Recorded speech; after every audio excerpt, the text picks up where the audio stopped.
আসসালামু আলাইকুম। আমি ডক্টর নাজমুল। আজকে আপনাদের সাথে একটা বিষয় নিয়ে আলোচনা করব। সেটা হচ্ছে বাছুরের নাভি পাকা বা নেভাল ইল রোগ। আমার দেখা বা আমার ট্রিটমেন্ট করা সবচেয়ে বেশি পেশেন্টই পাওয়া যায় এই রোগের। তো এই বিষয়টা সম্পর্কে আজকে আপনাদেরকে একটা বিস্তারিত আলোচনা করে দেওয়ার চেষ্টা করব, যাতে এই বিষয় সম্পর্কে আপনাদের আর কোনো প্রশ্ন না থাকে। আর তারপরেও যদি কোনো প্রশ্ন থাকে আপনারা চাইলে সেটা কমেন্ট বক্সে আমাকে জানাতে পারেন, বা আমার সাথে সরাসরি যোগাযোগ করতে পারেন স্ক্রিনে দেওয়া ফোন নাম্বারে। মাত্র ৩০০ টাকার বিনিময়ে আশা করি খুব ভালো একটা চিকিৎসা আপনারা পাবেন। ওকে, তাহলে প্রথমে চলুন কারণগুলা সম্পর্কে জেনে নেওয়া যাক। এই যে বাছুরের নাভি পাকা বা নেভাল ইল রোগ, এটা সাধারণত একটা জীবাণুর জন্য হয় না বা একটা ব্যাকটেরিয়ার জন্য হয় না। এটা ক্লোস্ট্রিডিয়াম পায়োজেন্সের জন্য হইতে পারে, স্ট্রেপ্টোকক্কাসের জন্য হইতে পারে, স্টেফাইলোকক্কাসের জন্য হইতে পারে, ইকোলাইয়ের জন্য হইতে পারে, বা আদার্স আনুষঙ্গিক আরো অনেকগুলো আছে, সেগুলোর নাম আর বললাম না। ওইগুলোর জন্য সাধারণত এই রোগটা হয় বা নাভি পাকে। এখন আর এইটা ছাড়া বা এই রোগটা কেন আসলে হয়? আপনি কি করছেন, বাছুরটা জন্ম নেওয়ার পরপরই নাকটাকে কেটে একটা নোংরা স্থানে রেখে দিচ্ছেন বা একটা আর্দ্র বা ভেজা স্যাঁতসেঁতে জায়গায় রাখছেন, তখন দেখবেন যে আলটিমেটলি এটা হয়। বা আপনি যেই নাভিটা কাটছেন, সেই নাভিটা যে যন্ত্র দিয়ে কাটছেন, সেই যন্ত্রটা আলটিমেটলি ভালো রকম ভাবে পরিষ্কার ছিল না, যার জন্য এই রোগটা আপনার ওই বাছুরের মধ্যে ছড়ায় যায় বা নাভিটা আস্তে আস্তে পেকে যায়। এবার তাহলে চলুন জেনে নেওয়া যাক যে এই রোগ হলে সাধারণত কি কি লক্ষণ প্রকাশ পায়। বাছুরের জন্মের কয়েকদিনের মধ্যেই আপনি দেখবেন আস্তে আস্তে বাছুরের বডি টেম্পারেচার অনেক বেশি পরিমাণে বেড়ে যাচ্ছে। তখনই আপনার কিন্তু চিন্তার বিষয়।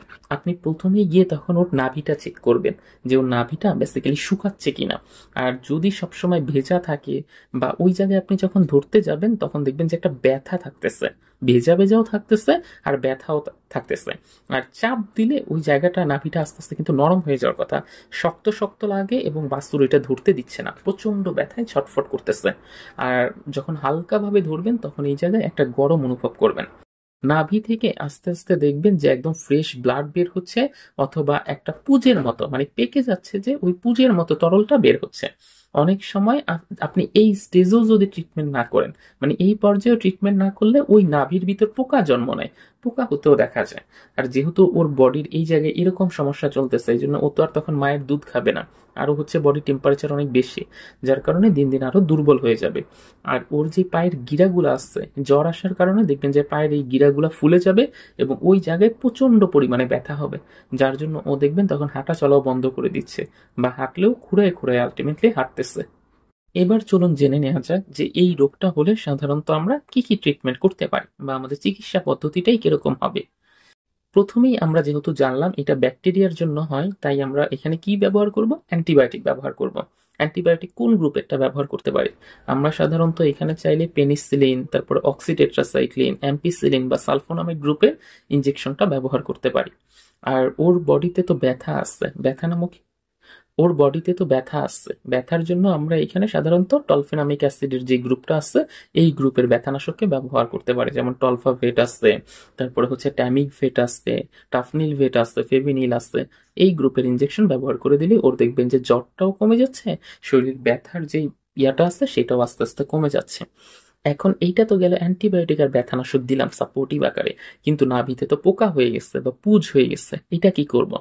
নাভির ওই অংশটা অল্প একটু কেটে ওই জায়গার পুজটা খুব সুন্দর মতো গজ দিয়ে বের করে দিতে হবে।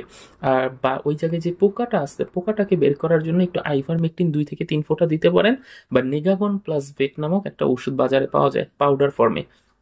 ওই পাউডারটা আজকে দিয়ে রাখলে দেখবেন যে কালকে সব পোকা মরে গেছে। তো ওই পোকার জন্য ওইটাও ব্যবহার করতে পারেন, বা টারপিনের ওই ওয়েলটা ব্যবহার করলো বা তেলটা ব্যবহার করলো, আলটিমেটলি দেখবেন পোকাগুলো খুব সহজে পরিষ্কার হয়ে যাচ্ছে।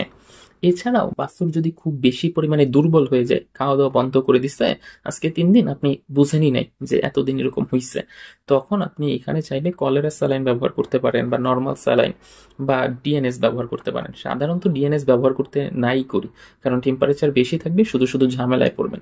ওই কলেরা স্যালাইন বা নর্মাল স্যালাইনই আলটিমেটলি ব্যবহার করবেন। আর খুব বেশি দুর্বল হয়ে গেলে একটা ভিটামিনের ইনজেকশন করবেন 3 থেকে 5 দিনের জন্য, যে ভিটা এডি করতে পারেন, অথবা রেনাসোল এডি 3 করতে পারেন, অথবা ইএসএডি করতে পারেন, যে কোনো একটা ভিটামিনের ইনজেকশন করে দিবেন। তাহলে দেখবেন যে আস্তে আস্তে অসুস্থের দিকে চলে যাবে। আর ওই যে বললাম যে নাভিটা যে আপনি পরিষ্কার পরিচ্ছন্ন রাখতেছেন কিনা, এইটার উপরে নির্ভর করবে এই রোগ ঠিক কত দিনের মধ্যে আলটিমেটলি ভালো হবে। যত পরিষ্কার পরিচ্ছন্ন রাখবেন, যত সুন্দর মতো এখানে ড্রেসিংটা করবেন, তত তাড়াতাড়ি আপনি দেখতে পারবেন কি এই রোগটার থেকে আপনি মুক্তি পাইতেছেন। এইটা হচ্ছে একদম প্রাথমিক স্টেজের ট্রিটমেন্ট। এখন চলুন জেনে নেওয়া যাক, যাতে এই রোগ একদম নাই হয় আমাদের ফার্মে, এই জন্য আমরা আসলে কি কি এইখানে কাজ করতে পারি বা কি কি ব্যবস্থা নিতে পারি, প্রতিরোধটা কিভাবে করবো আর কি সেটা বলবো।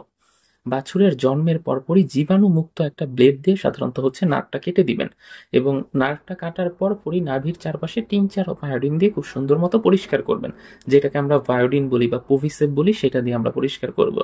এবং পরিষ্কার করার পর বাছুর যাতে আলটিমেটলি সেই এরিয়াটা না চাটে, ওই জায়গাটার দিকেও আপনাকে খেয়াল রাখতে হবে। বাছুরটাকে সবসময় পরিষ্কার পরিচ্ছন্ন রাখবেন, এবং বাছুর জন্মের সাধারণত 3 ঘন্টার মধ্যে ক্লোস্ট্রিডিয়ামটাকে আলটিমেটলি খাওয়াবেন। চেষ্টা করবেন 24 ঘন্টার মধ্যে মায়ের বুকের দুধ বা শাল দুধটা যেন ও গ্রহণ করে, তাহলেই দেখবেন এই রোগে আর আক্রান্ত হচ্ছে না।